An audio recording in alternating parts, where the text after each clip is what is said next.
We deal with masturbation because it's one of the easiest to deal with.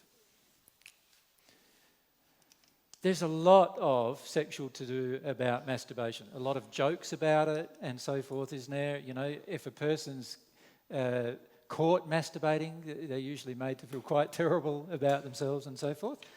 But the reality is quite simple. If you can't and are not allowed to touch yourself sexually, then why is anybody else allowed to touch you sexually?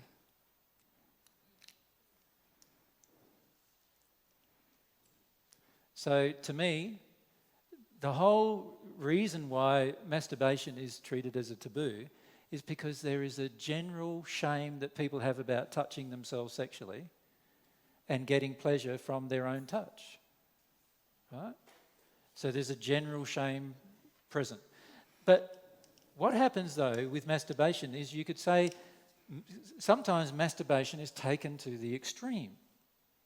So an addiction to masturbation. So in other words, it becomes an addiction. Do you follow me? So a person may masturbate on a fairly regular basis, but then it may become an extreme. Now, of course, different psychologists will tell you different things about what the extreme is, you know. But in the end, much masturbation begins from a very, very simple emotion. It's a feeling of sadness about not being loved. Just simple emotion that we're just trying to avoid by having a sexual feeling instead.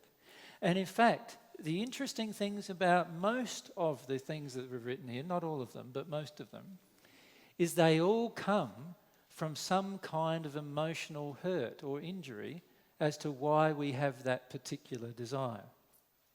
So masturbation is, many people are made to feel like they're very shameful and there's something wrong with them sexually, when in fact the core reason that a person may masturbate compulsively is simply about a sense of like avoiding their own loneliness and sadness. Now the same thing applies to pornography.